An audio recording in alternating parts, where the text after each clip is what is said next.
ಜಮಖಂಡಿ ತಾಲೂಕಿನ ಇಪ್ಪರಗಿ ಬ್ಯಾರೇಜಿನ 22ನೇ ಕ್ರಸ್ ಗೇಟ್ ಮುರಿದು ನೀರು ಪೋಲಾಗಿದ್ದು, ಒಟ್ಟು ಇಪ್ಪರಗಿ ಬ್ಯಾರೇಜಿನ 6.00 ಟಿಎಂಸಿಯಷ್ಟು ನೀರು ಸಂಗ್ರಹವಾಗಿರುತ್ತದೆ. ಈ ಕ್ರಸ್ ಗೇಟ್ ಮುರಿಯುವುದರಿಂದ ಅಂದಾಜು ಸುಮಾರು 0.72 ಟಿಎಂಸಿ ನೀರು ಪೋಲಾಗಿದ್ದು, ಇದರಿಂದ ಯಾವುದೇ ಬೆಳೆ ಹಾನಿಗಿಲ್ಲ.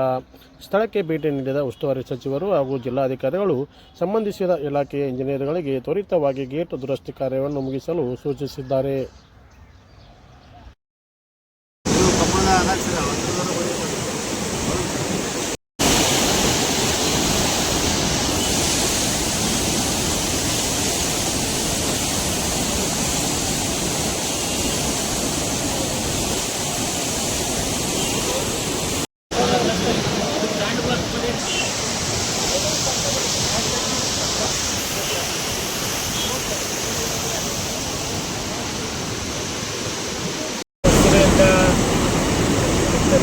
ಗೇಟ್ಗಳು ಏರುಪೇರುಗಳು ಇಮಿಡಿಯೇಟ್ ಸೇರಿಸ್ತಕ್ಕಂಥ ಅಧಿಕಾರಿಗಳು ಮಾಡ್ತಾರೆ.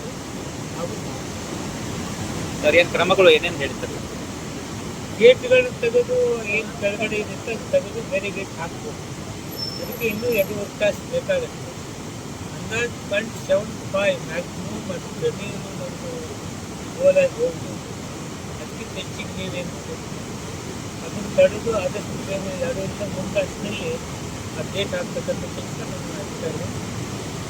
ಸಾರ್ವಜನಿಕರಿಗೆ ಏನಾದರೂ ತೊಂದರೆ ಮುಂದಿನವರಿಗೆ ಅದು ಏನು ಸಮಸ್ಯೆ ಇಲ್ಲಲ್ಲ? ಈಗ ನೀರ ಫುಲ್ ಜೋರ್ ಹೊಂಟಿದೆ, ಅದರಿಂದ ಏನೋ ಈ ಮುಂದಿನವರಿಗೆ ಗ್ರಾಮಗಳಿಗೆ ಅದರ ಏನು ತೊಂದರೆ ಅದು ಏನಿದೆ? ಆಲ್ಮೋಸ್ಟ್ ಇಲ್ಲಿಂದ ಎಸ್ಟಿಮೇಷನ್ ಹೋಗಿದೆ.